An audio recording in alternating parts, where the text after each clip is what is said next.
Hi friends, welcome to Purna's kitchen. ఇవాల్టి మన special బెల్లం లవ్వ లడ్డూలండి.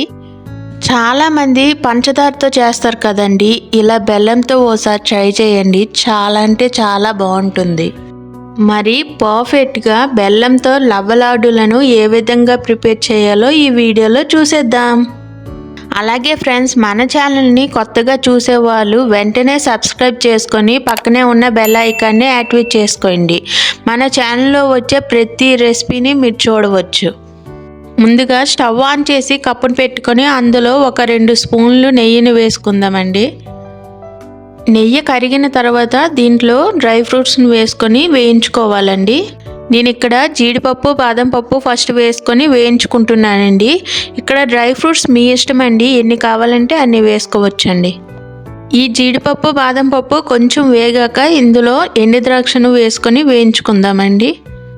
జీడిపప్పు, బాదం పప్పు కొద్దిగా వేగే కదండి, ఇందులో ఎండు ద్రాక్షను వేసి అన్నిటినీ కలిపి వేయించుకుందామండి. జీడిపప్పు, బాదం పప్పు వేగేలోపు ఎండు ద్రాక్ష అనేది బాగా వేగిపోతుందండి. ఇవన్నీ బాగా వేగాక వీటినన్నిటినీ ఒక కప్పులోకి తీసుకుందాం.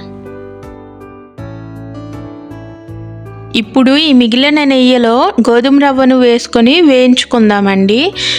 ఫ్లేమ్ను సిమ్లో పెట్టుకొని వేయించుకుందాం. ఈ గోధుమ రవ్వ కాస్త కలర్ మారేంత వరకు గ్యాస్ను సిమ్లో పెట్టుకొని అలా కలుపుకుంటూ వేయించుకుందామండి.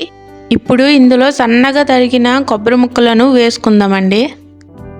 ఇక్కడ మీరు కావాలంటే ఎండు కొబ్బరి పొడినైనా వేసుకొని వేయించుకోండి, పర్వాలేదు.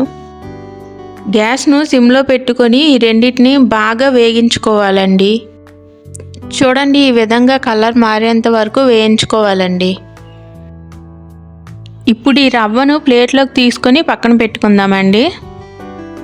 ఇప్పుడు స్టవ్ ఆన్ చేసి కప్పు పెట్టుకొని అందులో 1/2 కప్ బెల్లం వేసుకుంటున్నానండి.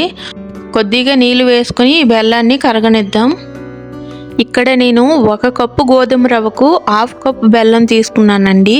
మీరు ఎక్కువగా స్వీట్ తింటాము అనే వాళ్ళైతే 1 కప్పు గోధుమ రవ్వకు 1 కప్పు బెల్లం తీసుకున్నా సరిపోతుందండి, స్వీట్ ఎక్కువగా ఉంటుంది.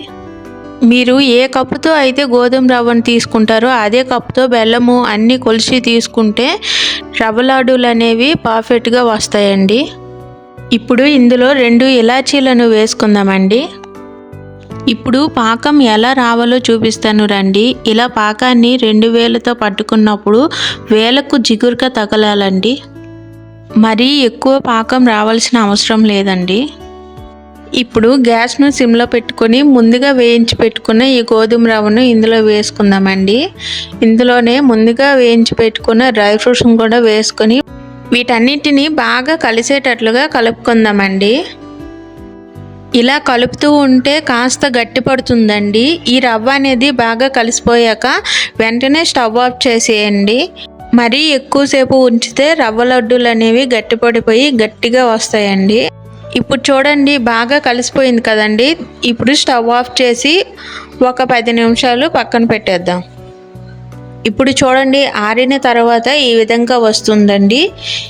ఇది పూర్తిగా చల్లారిన తర్వాత ఇంకాస్త గట్టిగా వస్తుందండి.